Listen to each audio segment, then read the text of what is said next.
essa crise que nós enfrentamos e que massacra a classe trabalhadora, massacra o povo pobre, ela foi fabricada. Ela foi fabricada pelo Banco Central. Tem vídeo, tem artigo sobre isso. Vocês podem acessar os links depois, tá? Como é que o Banco Central fabricou? Subindo absurdamente a Selic, que vocês viram ali, a partir de 2014, 2015, chegou em 14,25, ficou nesse patamar indecente mais de um ano. Enquanto isso, aumentaram a remuneração da sobra de caixa dos bancos. As tais compromissadas, a mais de 1 trilhão. E agora estão fazendo a mesma coisa, aprofundando a crise. Por quê? Porque a crise fabricada serve de justificativa para tudo. Serviu de justificativa lá atrás para aprovar a PEC do teto, a emenda 95, que colocou teto em tudo, exceto na dívida. Serviu para aprovar as desonerações da Seguridade Social que prejudicam a nossa Previdência Social. Serviu para aprovar as contrarreformas trabalhistas da Previdência e agora administrativa. A crise fabricada tem sido a justificativa para aprovar essas privatizações insanas. Vocês estão vendo aí o que está acontecendo com a Eletrobras? E agora já começaram essa semana a falar o tempo todo em privatização da Petrobras?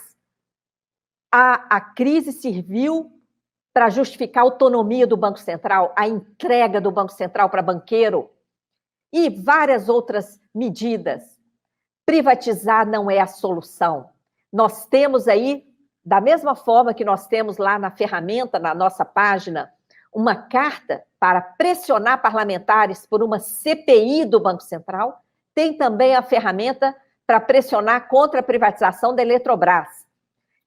Eu convido vocês para nos ajudar a divulgar isso, essas ferramentas. CPI do Banco Central, o Banco Central tem que responder sobre essa mentira que está falando para a população, disparando o juro, arrebentando a economia do país e trazendo lucro para os bancos, que eles simplesmente distribuem para os sócios, nem reconhecem as suas próprias categorias, como vocês têm relatado. Né? Vocês podem nos ajudar a divulgar essas ferramentas de carta para envio a parlamentares e ministros do Tribunal de Contas da União. Qual é a causa dessa crise que nós vivemos desde 2014? Se nós temos mantido em caixa dinheiro vivo, trilhões, chegamos a quase 5 trilhões no final do ano passado. Na conta única do Tesouro, no caixa do Banco Central, em reservas, dinheiro vivo na gaveta. Não era para estarmos nessa penúria. Toda essa bolada está reservada para o rentismo. E essa crise fabricada está afetando também os demais entes federados. Tá? Enquanto toda a economia real está em crise, o lucro dos bancos seguiu aumentando. Nós temos uma novela na página da Auditoria Cidadã, Assalto aos Cofres Públicos. São 6 capítulos, vocês podem acessar lá depois. Tá? O rombo das contas públicas está no sistema da dívida.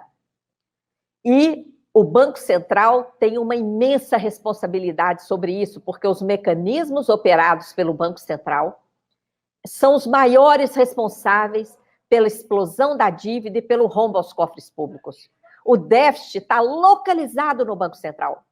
Só que, em vez de criar uma CPI para investigar o Banco Central e os mecanismos, as operações que têm causado a crise, o que o Congresso Nacional fez?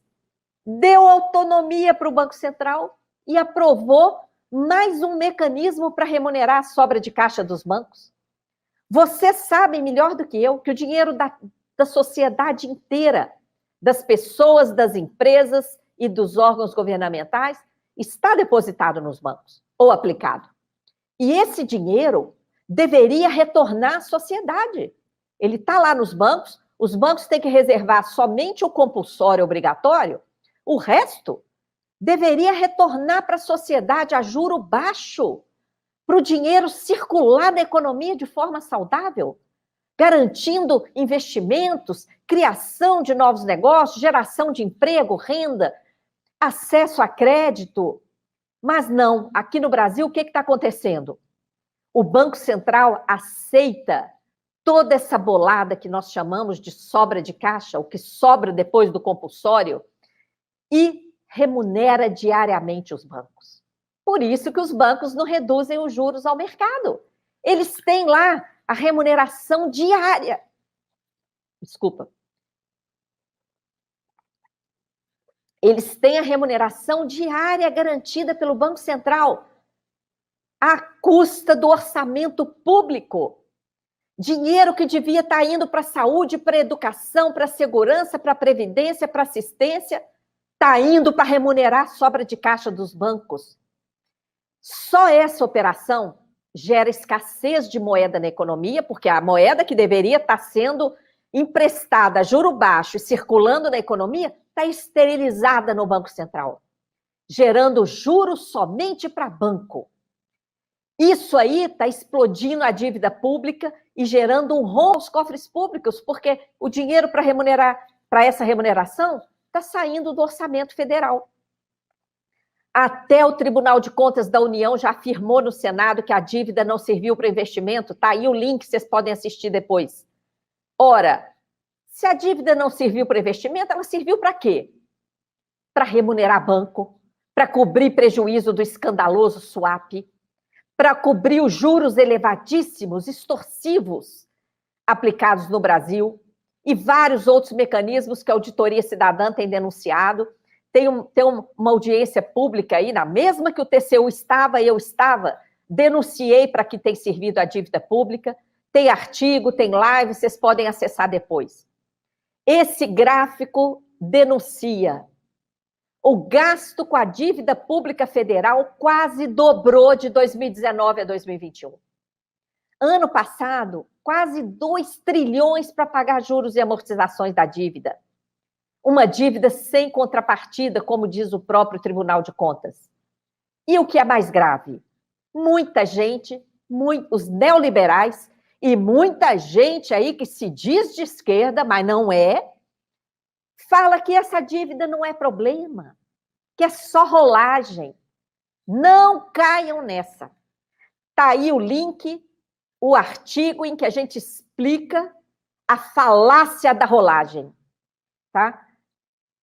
A dívida externa total do Brasil, que tem garantia pública, está em mais de 550 bilhões de dólares. Então, a dívida externa não foi paga, não acabou. Tá? A dívida interna está em 7 trilhões e meio, sem contrapartida. Cresceu de mecanismos financeiros ilegítimos e juro abusivo. E para quem a gente está pagando essa dívida? É tudo sigiloso. Nós só sabemos os grupos econômicos. E os bancos são os maiores credores dessa dívida, junto com os fundos de investimentos, que também estão nos bancos, e a Previdência. E a Previdência não é só a Previdência de trabalhador, não. Os fundos privados, aí a Previdência privada dos bancos está aí no item Previdência também. Então, o Tesouro Direto está ali, é 1%, está ali dentro do outros, tá? Então, gente, olha aí, não há transparência, a gente sequer sabe para quem deve, e por isso a gente reivindica a auditoria.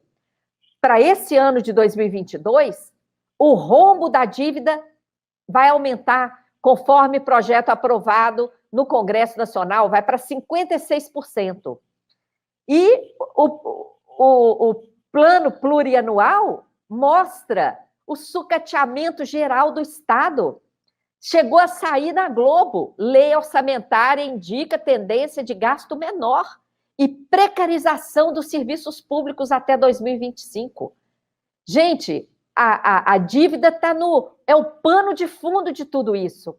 E o grande capital já não quer somente apenas, entre muitas aspas aí, o juro dessa dívida ilegal. Ele quer instaurar aqui no Brasil a chamada securitização de crédito público.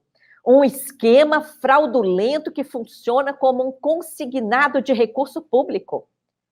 O dinheiro pago pelos contribuintes, os impostos que pagamos, sequer alcançarão os cofres públicos. Nesse esquema de securitização de crédito público, os estados, os municípios alienam, fazem alienação fiduciária do fluxo de arrecadação. É criada uma conta vinculada a esse esquema, nós vamos continuar pagando os nossos impostos, mas ele não vai chegar aos cofres públicos. Isso aí é um esquema fraudulento e vocês, dos sindicatos, dos bancários, precisam nos ajudar nessa denúncia, porque chegaram a tentar colocar isso na Constituição no ano passado. Nós tivemos uma vitória impressionante ao retirar os dispositivos que tentavam colocar esse esquema na PEC 23. Mas o mercado não vai desistir, não. Nossa luta é por uma auditoria da dívida. A auditoria está prevista na Constituição. O plebiscito popular do ano 2000 colheu mais de 6 milhões de votos, exigindo auditoria dessa dívida. A dívida está por trás de todo esse modelo.